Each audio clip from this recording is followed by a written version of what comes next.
Thank you. And it's great to have you listen to this podcast. And so now I gather that most of you are professionals who are planning to get into entrepreneurship. So that's good news because, I personally believe entrepreneurship is a great way to build a career. But there are certain mindsets and certain things that you have, some certain belief systems that you bring with you as a successful professional that needs a few changes as you get into entrepreneurship. So today's session will be focused on what are the key mindset changes that a professional needs to make when he is getting into entrepreneurship. So are we set?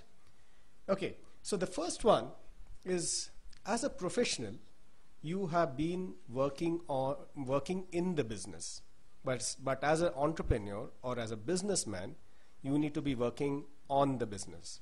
Let me explain. As a professional, you are valued for your expertise. So what it means is, if you are a great professional, there's a lot of demand on your time.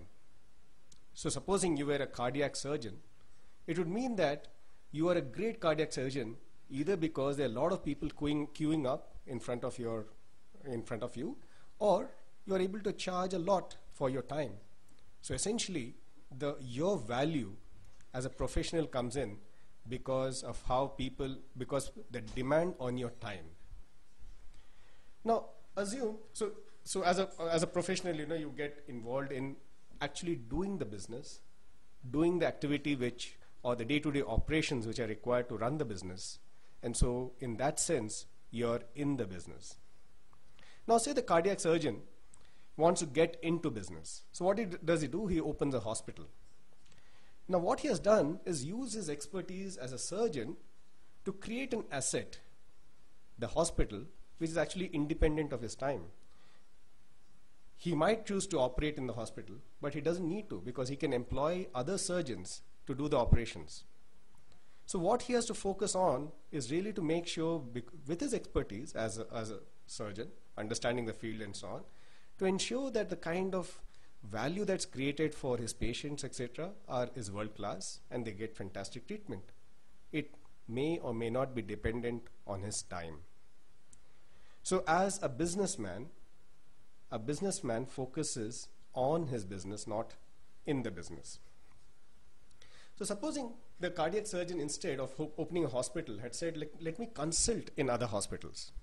He's still not in business because, and what I'll say, he is in practice because he generates his income based on his time. His income is still dependent on his time.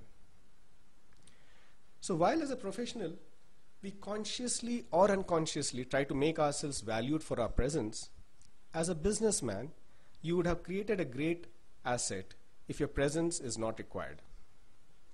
As a businessman, your focus needs to be whether the business has the right people, the right systems, the right culture, and the right value proposition for your customers. In the surgeon's case, it's the patients. So if the cardiac surgeon can find better surgeons than himself to do the operations, you know what? His asset actually grows in value. Now, as a professional, I'm sure it's very difficult for you to even contemplate eliminating your own job. It's tough, isn't it? But as a businessman, you actually create more value by eliminating yourself and getting professionals to do the job.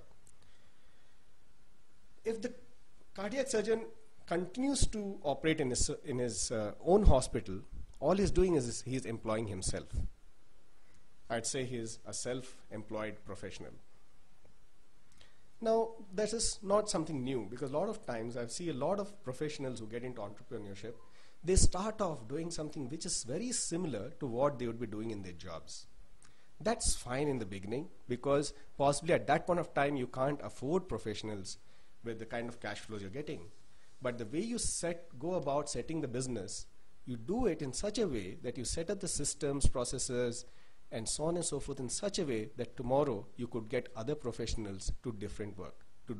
As your cash flow grows, start handing over different aspects of your business to talented people and professionals who can actually do that job better than you yourself can. And that's the way you can create a sustainable and growing business. In fact, a nice nice example of this philosophy is Steve Jobs. He's famous for drawing just a $1 salary from Apple. By doing this, he makes a very important statement. He says that his value or returns come from the way Apple does and not necessarily for the time he spends in Apple. Incidentally, Steve Jobs actually earns some $48 million every year from the dividends he gets from Disney. That's because of the takeover of Pixar that Disney did some time back. And that's what actually sustains Steve Jobs. He doesn't get any money from Apple as such. So go ahead, create in the beginning, go ahead and do a lot of things yourself, but keep hiring people to do various aspects of a business. That way, you have the best people to run and grow your business.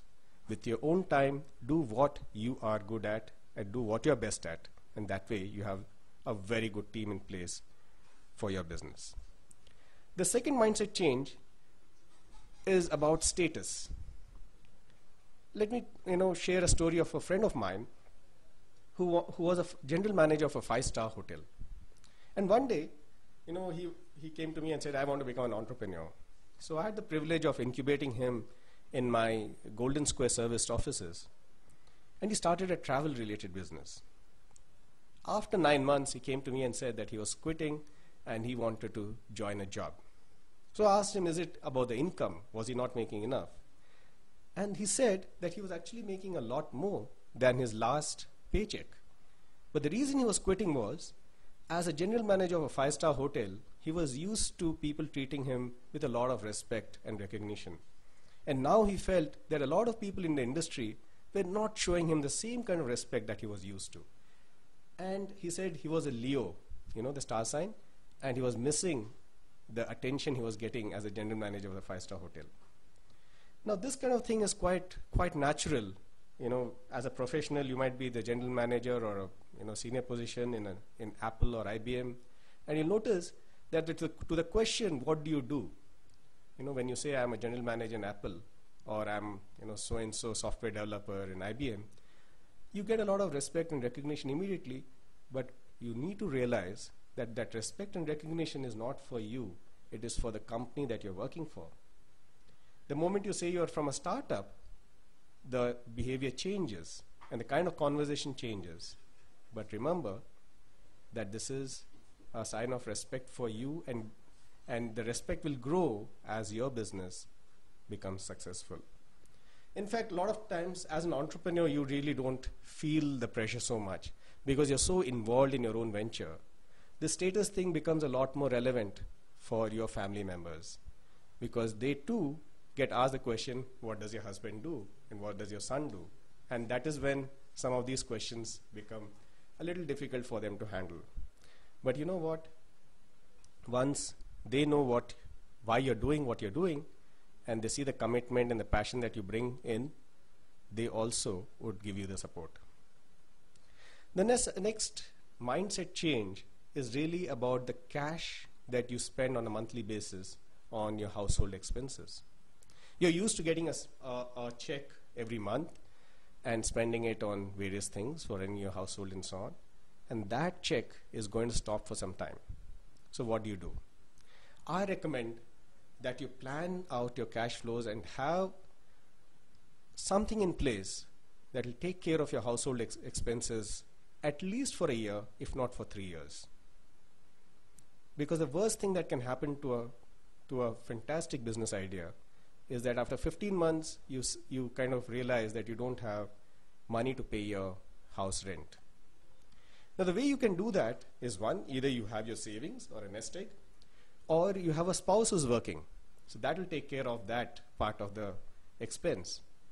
Or you have one deal, maybe a consulting engagement or something like that, which will take care of the minimum expenses that you might have to run your household. You have to do a lot of trade-offs here. For example, you might not be able to buy a new car as often as you used to earlier, or you may not be able to buy the kind of car you really like to have. So those are the kind of trade-offs you need to make. And again, over here, you might be okay with it, but make sure that your family, your spouse, all of them are also convinced and in sync with what you want to do. When they see your passion, interest, and commitment, I'm sure they will ride along with you. Coming back to cash in terms of business, there's one important thing. And that is that you need to, while you dream big, you need to act small. What do I mean by that? A friend of mine told me that it's very easy to make, a business plan. And in the business plan, the revenue part is what is not certain. And a lot of time, the expense part is something that you have control on. So the interesting thing is, you need to really control the expense side of things. A couple of friends of mine from IIM and IIT, so they started a software product company. And because of the nature of the team, the high caliber and so on, they actually got funded as well. Now, the first thing that they did with the funding was they, got a new office in the Central Business District in Bangalore, and they spent a lot of money on the rent and the interiors and so on and so forth. So I asked them, how come you're doing that? Why not just take a space in our Golden Square service offices? And he said, no, I think the people, they want to see a big office and they need all these things, and that's how we can attract talent. Now the thing is, after 1 year, they actually had to move out of the office, and in the process, they wasted a lot of money. All the money that they spent on the interiors was sunk cost. The thing is, if you're hiring people for a startup, it is better that they join because of the work that's involved rather than the office interiors. So in fact, if you have just a functional office, it might actually be a great filter for you to get the right talent. But moreover, the key thing is, do not have fixed costs when you're running a startup. Have everything as a variable cost so that you can pull the plug on any expense at any point of time if you feel that's not required. So instead of buying, rent, and instead of owning, borrow. That's the mantra you need to follow. And it comes to even people. Get people in the beginning for part-time. Get people's resources in that sense. Make sure that the idea is working and getting validated. And when you know that the expense is becoming a lot more predictable, that is when you start buying and owning. The thing is, you take baby steps, spend cash a little bit, and then when you validate the idea, that is when you actually start owning things so that the life cycle cost reduces. So that's how you carve out the right path to success. So those are a few things, mindset changes that I thought I should share with you. And now I think we are ready for an interactive session. Thank you everybody for participating in this interactive session. And I would like to thank Mr. Balaji for giving his valuable time and giving all his valuable input to the participants. We would look forward to seeing you all in our upcoming webinars. And if you have any questions here, please contact us at MentorSquare. You can email us, or you can contact us at 4039 55550. Thank you, everybody. Bye. It was a pleasure.